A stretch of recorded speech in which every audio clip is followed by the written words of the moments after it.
사랑하는 성도 여러분, 오늘은 Father's Day 주일입니다. 몇 명 되지 않지만 저희 팀 교회 모든 아버지들을 주님의 이름으로 축복하고 또 축하드립니다. 지금까지 고생 많으셨어요. 앞으로도 이제 더 고생하실 수도 있지만 지금까지 고생 많으셨고요. 하나님의 위로와 하나님의 사랑이 여러분들에게 함께하기를 주님의 이름으로 축복합니다.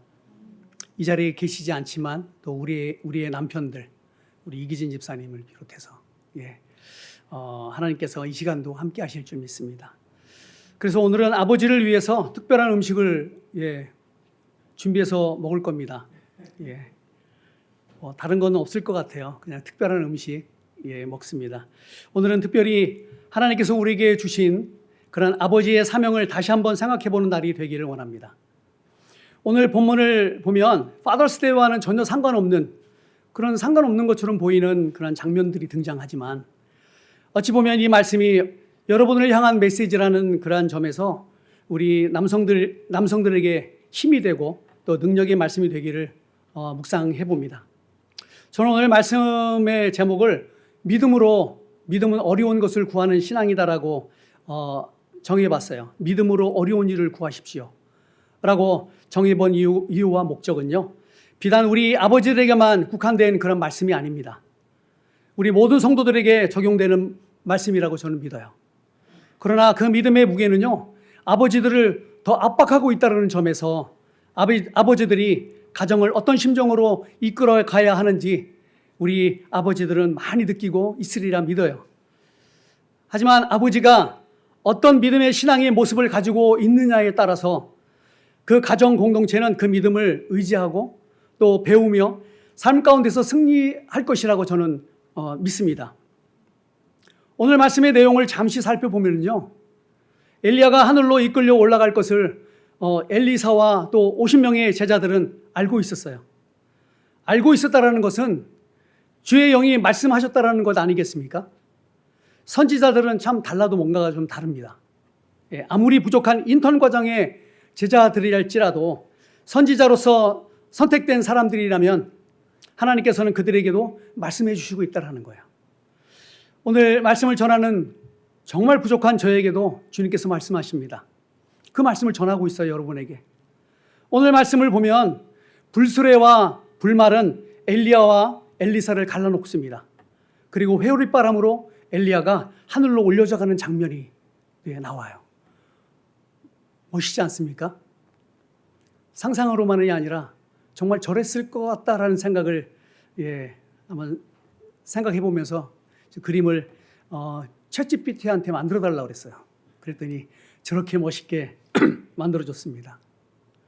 이 일은 엄청난 사건임에 틀림없어요. 이 모습은 예수님께서 하늘로 올려져 가는 그런 장면을 연상시킵니다. 그러나 엘리야가 하늘로 올라가는 장면은요, 예수님께서 승천하시는 장면보다 더 놀라운 장면처럼 보이지 않습니까? 그렇게 보이지 않아요? 불수레와 불말이 등장하는 것입니다. 그 광경을 상상해 보십시오. 이 장면은요, 시각적으로 엄청난 충격을 우리에게 주고 있어요. 저 사진으로 보는 것만으로도 엄청난 충격을 주고 있다는 거예요. 그런데 이스라엘 백성들은요, 애굽에서 하나님의 10가지 재앙을 경험했습니다. 그리고 홍해 사건을 경험했어요. 또한 광야에서 만나와 메추라기, 그리고 하나님의 영광인 구름 기둥과 불 기둥을 경험했습니다. 정말 우리의 생각으로는 상상할 수도 없는 그러한 광경이었습니다. 이러한 기적들을 보고도 이스라엘 백성들은요, 자신들의 하나님을 버리고 다른 우상들을 섬기며 하나님의 마음을 아프게 했다라는 거예요. 제가 여러분께 질문 한 가지 하겠습니다. 그런데 여러분은 여러분의 삶 가운데서 어떤 하나님의 기적을 경험하며 살고 있습니까? 어떤 하나님의 기적을 경험하며 살고 있어요? 제가 이번 한국 여행에 가서 저는 어깨를 치료받고 왔어요. 한의원을 여러 번 다녔지만 치료받지 못했습니다. 그런데 저희 선배 목사님께서 당신의 교회로 저를 데리고 갔어요. 그리고 치료해 주셨습니다. 그리고 그 자리에서 치료됐어요. 할렐루야. 여러분도 잘 알지 않습니까? 제가 날개 쪽지부터 해갖고 얼마나 아파했는지. 그리고 저는 치료받았습니다. 그런데 지금은요, 팔꿈치가 아파요. 또 한국에 가야 될 것 같습니다. 그런데 그 교회는요, 매 주일마다 성도들이 간증하는 시간을 갖는다고 해요. 하나님께서 일주일 동안 어떻게 역사하고 또 성도님들은 하나님의 어떤 그런 인도하심을 받았는지 경험했는지 목사님이 무작위로 아무나 지명하면요, 그 성도님들이 앞으로 나온대요. 그리고 간증을 한답니다. 여러분 좀 반감이 들죠? 저도 그랬어요.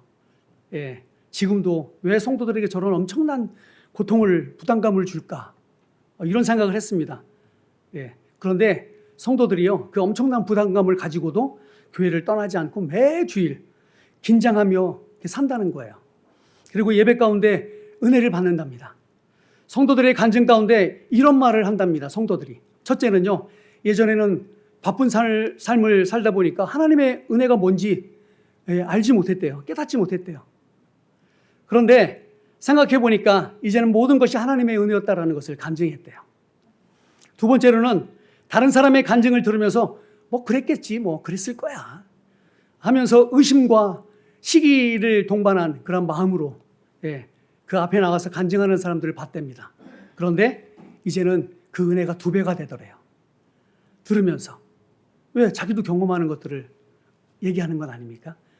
가식이 없고 힘들긴 하겠죠. 일주일 내내 살면서 하나님의 은혜를 막 찾아야 되니까. 그런데 이제는 그것이 습관이 되고 은혜가 되고 하나님의 또한 하나님께 영광을 올려드리는 그런 시간이 됐답니다. 그럼에도 저는요, 그런 시간을 갖지 않을 겁니다. 하지만 여러분, 그렇게 하지 않아도요, 여러분의 삶 가운데 하나님의 놀라운 기적들이 일어나고 있지 않습니까? 말은 하지 않아도요. 하나님의 은혜를 하루도 경험하지 못하는 분들 한번 손 들어주시기 바랍니다. 저는 빼고요. 저는 이게 아니라 없죠. 다 경험하고 살아요. 그러나 혹시라도 여러분이 하나님의 은혜의 감동이 너무 커서 간증하고 싶은 분이 계시다면 언제든지 말씀해 주십시오. 이 자리를 여러분께 내드리겠습니다.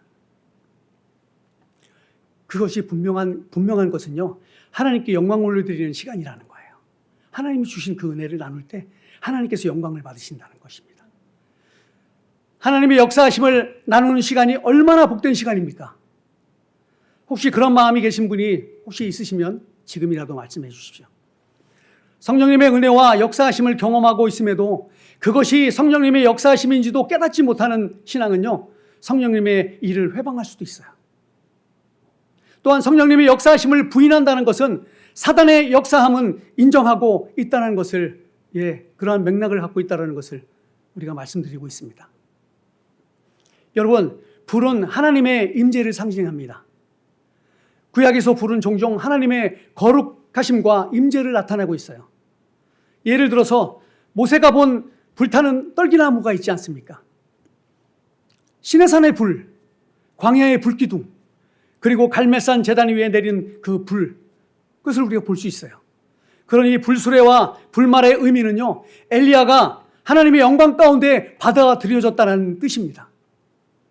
그런데 예수님께서는 엘리야와 다르게 승천하세요. 다른 방법으로 승천하십니다. 예수님은 요한복음 20장 17절 말씀에서 내가 아버지께로 올라간다 라고 말씀하십니다. 그리고 요한복음 6장 38절은 내가 하늘에서 내려온 것 자니라 라고 말씀하고 있어요. 그것을 통해서 예수님은 원래 하늘의 영광을 가지신 하나님이심을 말씀해 주고 있다는 것입니다.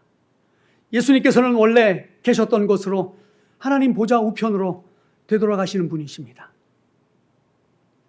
그렇기 때문에 불이 필요 없으세요. 왜냐하면 그분이 바로 불이시고 영광이시기 때문에 그렇습니다. 그런데 왜 예수님은 구름이셨을까? 왜 구름 가운데 보이지 않으셨을까? 이것을 묵상하게 해보게 됐습니다. 성경에서 구름은 단순한 기상현상이 아니라 하나님의 영광의 임재를 상징하고 있습니다. 예를 들어서 출애굽기의 구름 기둥, 성막을 덮는 구름, 성전을 채운 그러한 영광의 구름, 변화산의 영광의 구름 등 구약에서는요, 이를 흔히 쉐키나의 영광이라고 말하고 있어요. 쉐키나의 영광. 이 쉐키나의 히브리어 뜻은 머물다, 거주하다. 이 표현을 가지고 있습니다. 이 표현은요, 성경 원문 자체는 직접 등장하는 단어는 아니지만 하나님의 임재하심을 설명해 주는 아주 중요한 신학적 개념을 갖고 있어요. 따라서 예수님이 구름에 가리셨다는 것은 예수님께서 하나님의 영광의 영역으로 들어가셨다는 그런 의미입니다. 예수님은 본래 하나님의 영광을 가지셨다가 잠시 낮아지셨고 다시 영광으로 돌아가신 하나님이십니다. 그래서 어떤 신학자들은 이렇게 표현하기도 합니다. 엘리야는 transported, 옮겨지고, 또 예수님은 exalted, 높여지셨다. 이렇게 표현하고 있어요. 엘리야는 엘리야의 성령의 능력에 배나 받기를 원했습니다. 엘리사는. 그리고 성령의 능력을 받았어요. 그러나 엘리사는 노년의 병에 걸려서 죽었다고 성경은 말하고 있습니다. 우리 아무리 엘리야의 능력을 갑절로 받는다 할지라도 엘리야처럼 불마차를 타고 하늘로 옮겨지는 것이 아니에요. 그만큼 하늘로 올려진다는 것은 어려운 것입니다. 아무나 그렇게 되지는 않아요. 성경에는 두 사람만이 살아서 하늘로 올려졌다고 말씀하고 있습니다. 누구죠? 에녹과 엘리야입니다. 그러나 많은 사람들은 이렇게 엘리야처럼 하나님의 영광 가운데 하늘로 올려지기를 소원할 것입니다. 그러나 우리에게는 그런 일은 아무도 절대로 일어나지 않을 것이에요.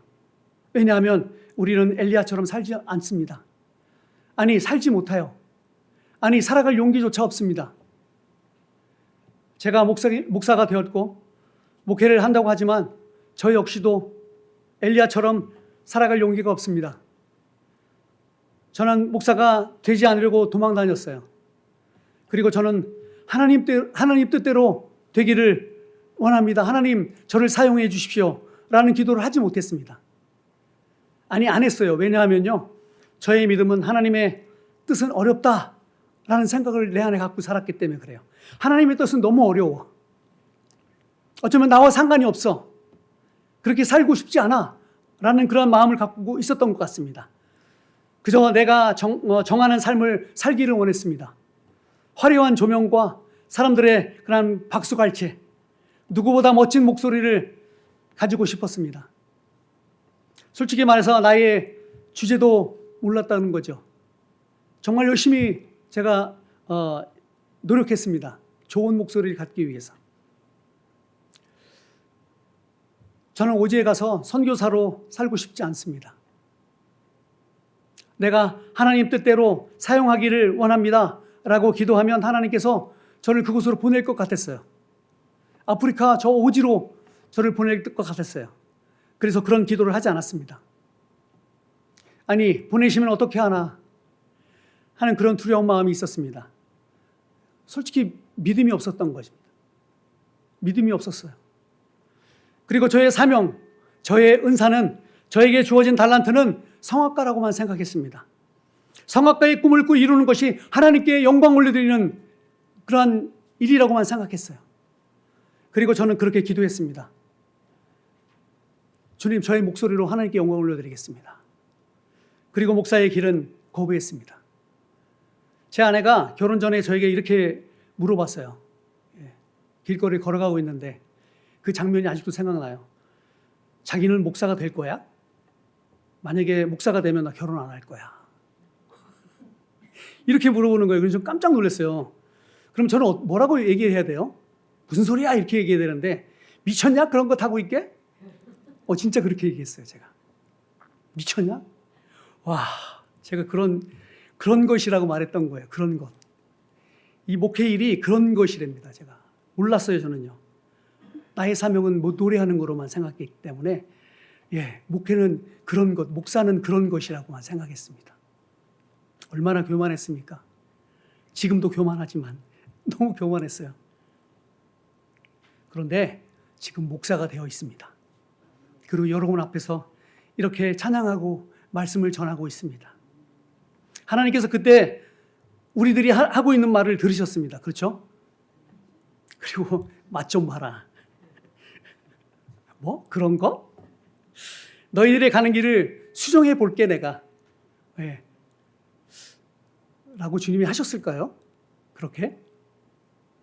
여러분, 그렇게 했다고 하나님께서 저를 성악가의 길에서 목회자 길로 바꾸시지는 않았을 겁니다. 원래 제가 가야 할 곳이 이 길이었어요. 그런데 저는 다른 길로 가려고 했습니다. 그게 정답이에요. 그게. 무슨 말씀입니까? 엘리야처럼 살았기 때문에 하늘로 올려지는 것이 아니라 모든 계획은 하나님께 있다라는 것이에요. 올라가는 것도 하나님의 뜻, 이곳에 남는 것도 하나님의 뜻. 그 이유가 무엇인지 잠시 후에 제가 말씀드리겠지만 여러분 어쩌면 우리는 하나님의 영광이 아니라 부끄러운 구원을 받는 것으로도 감사해야 될지도 몰라요. 영광 가운데 들림받는 것도 얼마나 영광입니까? 그런데 부끄러운 구원을 받는 것조차도 우리에게는 너무나도 중요하지 않을까 이런 생각을 해봤어요. 여러분 구원을 받으셨습니까? 아멘. 아멘이십니까? 그러나 우리가 엘리야처럼 불마차를 타고 올림을 받지 못한다 할지라도 그리스도인들에게 소망과 희망의 메시지가 있어요. 그것이 무엇인 줄 아십니까? 엘리야는 혼자 하늘로 올려졌습니다. 그렇죠? 그러나 엘리야의 승천은요, 무엇을 말해주고 있는지 아십니까? 엘리야의 승천은요, 장차 있을 성도들의 영광스러운 변화를 이미 보여주는 그림과도 같다라는 거예요. 그 모습으로 우리가 주님께 올려질 수 있다라는 것입니다. 데살로니가 전서 4장 16절에서 17절에는 이렇게 말씀하고 있어요. 그리스도께서 호령과 천사자의 소리와 하나님의 나팔 소리로 친히 하늘로부터 강림하시리니 그리스도 안에서 죽은 자들이 먼저 일어나고 그 후에 우리 살아남은 자들도 그들과 함께 구름 속으로 끌려올려 공중에서 주를 영접하게 하시리니 그리하여 우리가 항상 주와 함께 있으리라. 아멘. 바울 사도는 여기서 재림의 순서를 잘 설명해 주고 있습니다. 첫째가 뭡니까? 예수님께서 하늘로부터 강림하시는 거예요. 그리고 두 번째로는 그리스도 안에서 죽은 자들이 먼저 부활합니다. 셋째는 그때 살아있는 성도들은 변화됩니다. 그리고 넷째는 모두 함께 공중에서 주님의 영광을, 주님을 영접하게 될 것입니다. 그리고 마지막으로 영원히 주님과 함께 하는 것입니다. 아멘. 또 바울은 이렇게 말씀하고 있어요. 고린도전서 15장 51절에서 52절 말씀에는 우리가 다 잠잘 것이 아니요 마지막 나팔에 순식간에 홀연히 다 변화되리니. 즉 재림 때 살아있는 성도들은요 죽음을 경험하지 않고 영화로운 그런 몸으로 변화된다는 사실입니다. 또 요한계시록 21장 3절에는 이렇게 말씀하고 있어요. 보라, 하나님의 장막이 사람들과 함께 있음에. 하나님의 장막이 사람들과 함께 있대요. 이게 무슨 의미입니까? 이것이 우리 그리스도인이 바라고 원하는 것 아니겠습니까? 여러분의 신앙은 어떻습니까?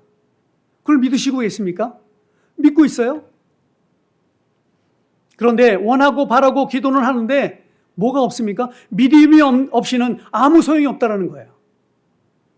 기도는 합니다. 바랍니다. 그런데 내 안에 믿음이 없어요. 그걸 믿지 않아요. 꿈은 꿈이다. 소망은 있습니다. 그러나 믿음은 없어요. 이것은 아마도 붕어가 들어가지 않은 붕어빵과 같지 않습니까? 여러분의 신앙은 예수 그리스도의 복음을 가지고 있느냐 하는 말씀입니다. 신앙의 뜻을 찾아봤어요. 한자로는 믿을 신자를 씁니다. 그리고 우러를 앙을 써서 믿고 우러러 본다 이런 뜻을 담고 있습니다.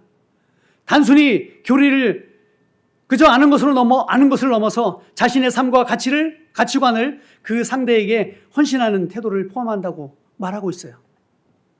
다시 말해서 복음은 아는 것으로 끝나서는 신앙이라고 말할 수 없다는 것입니다. 안다는 것은 그저 지식에 멈추지만 헌신한다는 것은 믿음이 없이는 가능하지 않다는 뜻이에요. 엘리사는 엘리야를 계속해서 따라다녔습니다. 따라오지 말라고 해도 따라갔어요.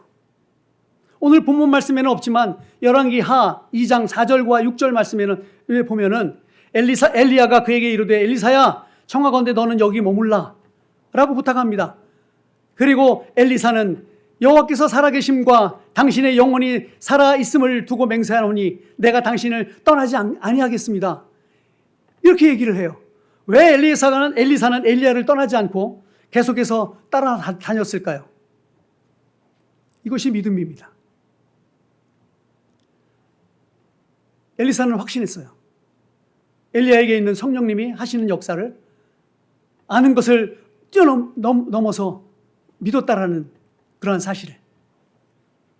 그리고 엘리사는 구했습니다. 당신의 성령이 하시는 역사가 갑절에나 내게 있게 해주십시오 라고 구했다라는 것입니다. 성경을 아무리 찾아봐도 이렇게 적극적으로 하나님의 성령을 구하는 사람은 없었어요. 비근한 예로 아브라함과 사라는 성령이 하시는 일에 웃었다고 말하고 있어요. 그리고 모세도 바로왕 앞에 서라고 하나님께서 말씀하시지만 두려워서 그 앞에 가기를 주저했습니다. 그런데 엘리사는 성령을 구했습니다. 엘리사는 명예를 구하지 않았습니다. 권력을 구하지 않았어요. 그리고 재산도 구하지 않았습니다. 엘리사가 구한 것은 고난을 구했습니다. 좁은 길을 구했어요. 십자가의 길을 구했다는 것입니다. 왜 그렇게 했을까요? 왜? 이것이 오늘 말씀의 핵심 질문이에요. 엘리사는 왜 이런 어려운 길을 자초했을까? 묵상을 해보게 됩니다. 10절 말씀에 엘리야가 이렇게 말합니다. 네가 어려운 일을 구하는구나. 네가 정말 어려운 일을 구해. 이 말에는 두 가지 의미가 담겨 있습니다. 첫 번째로는 성령의 역사는 엘리야가 줄 수 있는 것이 아니기 때문이에요. 달라고 하는데 엘리야는 줄 수가 없어요. 그것을. 성령의 역사는 사람에게서 나오는 것이 아닙니다. 그것은 오직 하나님께로부터만 나오는 것이기 때문에 그래요. 부흥 강사가 능력이 있습니까? 목사가 능력이 있습니까? 아닙니다. 오직 능력은 성령님께 있어요. 하나님께 있습니다. 그렇기 때문에 여러분 너무 목사들을 믿지 마십시오. 너무 목사들을 의지하지 마세요. 오직 하나님만 믿고 하나님만 의지하시기 바랍니다. 사랑하는 성도 여러분, 믿음은 하나님만 하실 수 있는 것을 구하는 것을 의미해요. 믿음은 뭐라고요? 하나님만 하실 수 있는 일, 그것을 구하는 것이 믿음이라는 것이에요. 내가 할 수 있는 것인데 누구에게 맡기겠습니까? 내가 하면 되지. 여로보암은 하나님을 구하지 않았습니다. 여로보암은 자신이 하나님이었어요. 다시 말해서 여러분에게 믿음이 없다는 뜻은 여러분 자신이 나는 여로보암이다 라고 말하는 것과 같은 거예요. 그러나 믿음이 여러분에게 있다면 여러분은 하나님만이 하실 수 있다고 고백하며 그분을 의지하며 나가야 됩니다. 하나님 아버지만 할 수 있다라는 믿음, 성령님만이 역사할 수 있다라는 믿음, 그리고 예수님만이 우리를 구원할 수 있다라는 그 믿음, 이런 믿음이 우리 아버지들에게 필요하다는 겁니다. 혹시 이런 믿음이 없습니까? 그렇다면 달라고 기도하십시오. 주님께 구하십시오. 그러면 주님이 주실 거예요. 아버지란 이름은 앞이 보이지 않아도 하나님을 믿고 한 걸음 먼저 내딛는 사람을 의미합니다. 아버지란 미래를 다 알아서 가는 사람이 아니라 보이지 않는 길에서도 가족을 위해서 먼저 걸어가는 사람이에요.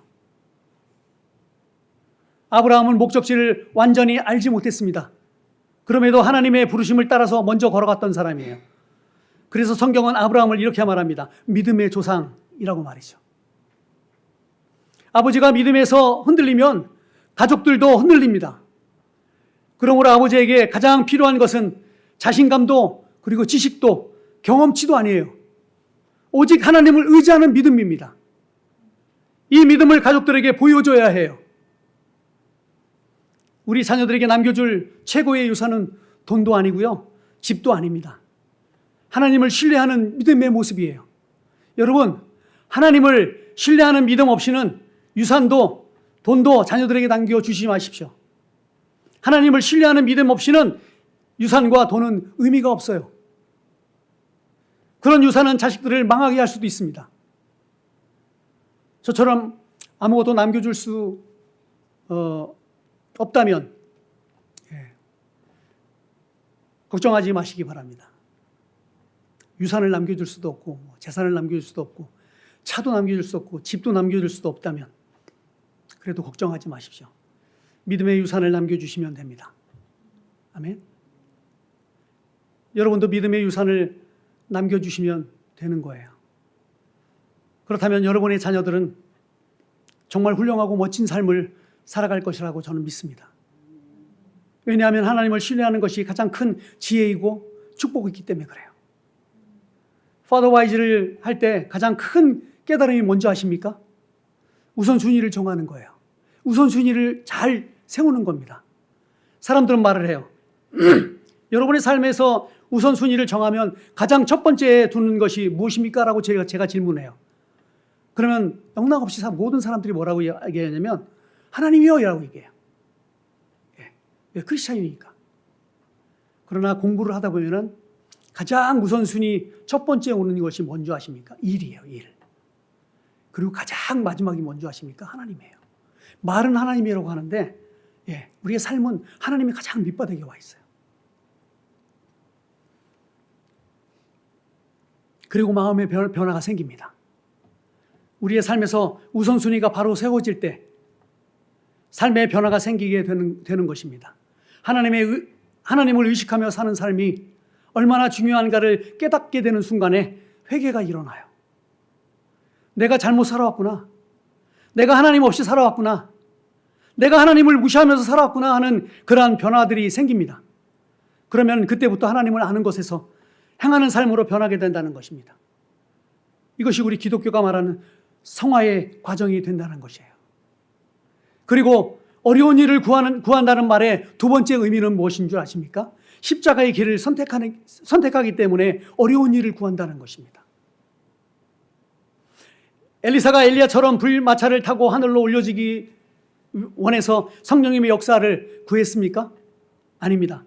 엘리사는 나중에 병들어서 나이 많아서 죽었다고 말하고 있어요. 엘리사는 하나님께서 택하신 사람이었습니다. 열왕기상 19장 16절 말씀을 보면 너는 가서 엘리야에게 말하는 거예요. 너는 가서 아멜 무홀라 사람 사밧의 아들 엘리사에게 기름을 부어 너를 대신하여 선지자가 되게 하라 라고 하나님께서 명령하셨어요. 이 말씀은 매우 중요한 말씀이에요. 엘리야가 자기 마음대로 후계자를 고른 것이 아니라는 뜻입니다. 하나님께서 이미 엘리사가 다음 선지자라고 결정하신 후에 엘리야가 가서 엘리사에게 기름을 부어요. 다시 말해서 선택의 주체가 하나님이라는 말씀입니다. 엘리사는 상당한 재산을 가진 집안의 아들이었습니다. 열왕기상 19장에 보면은요, 엘리사는 밭을 갈고 있었습니다. 12결의의 소를 앞세울 정도로 부자였다라고 말하고 있어요. 그런데 엘리야가 겉옷을 던지자 엘리사는 즉시 따라갔다고 말하고 있어요. 소를 잡아서 제사를 드렸습니다. 그리고 농기구를 불태워버렸어요. 이 말의 의미가 뭡니까? 다시 과거의 모습으로 돌아가지 않겠다라는 뜻입니다. 이전 삶으로 돌아가지 않겠다라는 그러한 결단의 표현인 것이에요. 우리도 예전의 모습으로 돌아가서는 안 돼요. 예수 믿지 않는 상태로, 예수가 없는 상태로 돌아가서는 안 됩니다. 그런데 엘리사가 구하는 것은 갑절의 축복의 복이 아니라 갑절의 사역이었어요. 성령님의 역사였습니다. 고대 이스라엘에서 장자는요, 아버지의 유산을 갑절로 받았다고 합니다. 따라서 엘리사의 요청은 저를 당신의 영적 장자로 인정해 주십시오 라고 하는 그런 표현이었다고 합니다. 이 의미를 오늘을 살아가는 아버지들에게 어떻게 적용해 볼 수 있습니까? 엘리사가 선지자가 된다는 것은 그의 능력이 뛰어나서가 아닙니다. 하나님께서 선택하셨기 때문에 그가 하나님께 쓰임받는 거예요. 그러나 그 선택받은 사람이 끝까지 순종했을 때 하나님의 능력이 나타납니다. 그렇다면 저와 여러분에게도 하나님의 부르심에 순종한다면 이와 동일한 능력이 나타나지 않을까요? 우리가 하나님을 먼저 선택한 것이 아니라 하나님께서 우리를 먼저 부르셨다는 것을 명심하시기 바랍니다. 내가 너를 지명하여 불렀나니 너는 내 것이라 내 것이라 너의 하나님이라 내가 너를 보배롭고 존귀하게 여기노라 너를 사랑하는 내 여호와라. 아멘. 요한복음 15장 16절은 이렇게 말씀하십니다.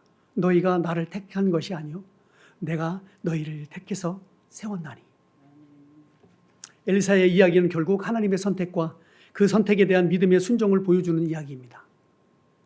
그렇습니다. 결국 저와 여러분은요 하나님의 선택과 그 선택에 대한 믿음의 순종 안에 있다라는 것이에요. 있어야 한다는 것입니다. 그러나 그 중요한 것은 우리가 어떤 선택을 하느냐 하는 것이죠. 십자가의 믿음을 선택할 것인가 아니면 큰 대로 그 대로를 선택할 것인가. 예수님께서는 우리 그리스도인들에게 말씀하며 부탁하십니다. 좁은 길로 가라고. 그 좁은 길은요 생명의 길이라고 말씀하고 있어요. 저는 예수님께서 말씀하시는 좁은 길 그리고 대로가 어떤 의미일까를 묵상해 봤습니다. 좁은 길, 좁은 문은 주님의 뜻에 순종하며 예수 그리스도를 따르는 십자가의 길을 의미합니다. 그러나 넓은 길, 대로는 자기의 뜻대로 사는 길, 세상의 가치를 따라가는 길, 죄를 죄로 여기지 않는 길, 하나님 없이도 살아갈 수 있는 길, 사람이 없이도 괜찮다라고 생각하는 그 길을 의미한다는 거예요. 성도 여러분, 엘리사가 선택한 길은 좁은 길이었어요. 많은 목사들이 엘리사가 선택한 길을 따라갑니다. 그러다가 그 마음이 변질돼요. 그리고 결국 좁은 길에서 벗어나서 큰 길, 대로의 길을 걷습니다. 그리고 그 결과적으로 멸망의 나락으로 떨어지는 그러한 장면들을 우리는 종종 보게 돼요. 하나님 없는 자기만의 성도들을 이용해서 바벨탑을 쌓고 있는 그런 모습을 보게 됩니다. 이스라엘 백성들도 마찬가지예요. 이제 좀 살만하니까 하나님을 버립니다. 멸망의 길을 선택합니다. 하나님 없이도 살만한 거예요. 사랑하는 성도 여러분, 하나님께서 오늘날 저와 여러분에게 무엇을 구한다고 생각하십니까? 잘 먹고 잘 살고 풍요롭고 평안하고 안정된 삶을 살기를 원하십니까? 아니면 좀 불편해도 좀 고달퍼도 안정되지 않아도 하나님을 기쁘게 해드리는 그런 좁은 길, 십자가의 길을 가기를 원하실까요? 하나님께서는 여러분을 부르셨습니다. 이 부르셨다는 단어의 의미는요, 카라예요. 헬라어로는 칼레오라고 얘기합니다. 부르다, 초청하다, 소명하다, 불러 세우다 라는 뜻을 갖고 있어요. 그리고 교회라는 단어는 여러분이 잘 알다시피 무엇으로 나타나죠? 에클레시아. 이 에클레시아는 세상 가운데 하나님께서 불러냄을 받은 그러한 사람들, 그러한 모임들이라는 뜻입니다. 그래서 교회는 건물이 아니에요. 하나님께 부름받은 사람들의 공동체입니다. 그러므로 저와 여러분은 하나님께서 이 팀처치라는 곳으로 불러내서 모아주셨어요. 그런 사람들이 모여서 진정한 교회를 주님께 드리고 예배를 드리며 그곳에서 함께 하나님께 영광을 올려드리는 것입니다. 그리고 이런 사람들의 모임을 통해서 성령님의 역사하심을 구하고 성령 충만함을 경험하면서 복음 들고 세상으로 나가는 하나님의 명령을 받은 사람들이라는 뜻입니다.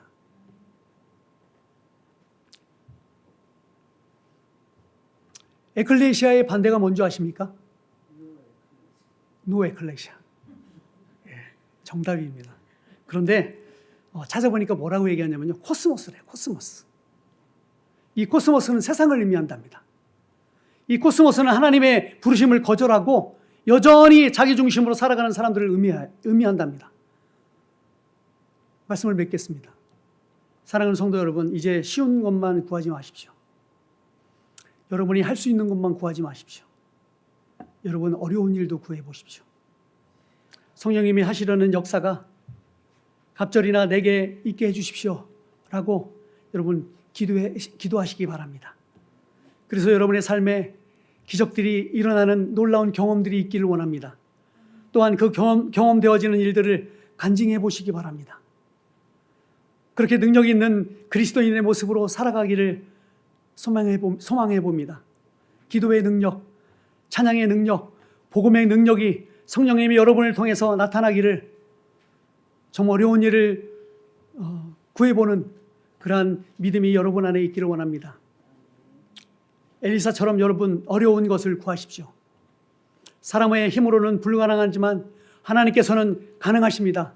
믿음은 내가 할 수 있는 것을 계산하는 것이 아니라 하나님께서 하실 일을 기대하는 것이에요. 내가 할 수 있는 것을 계산해서 하는 것이 아닙니다.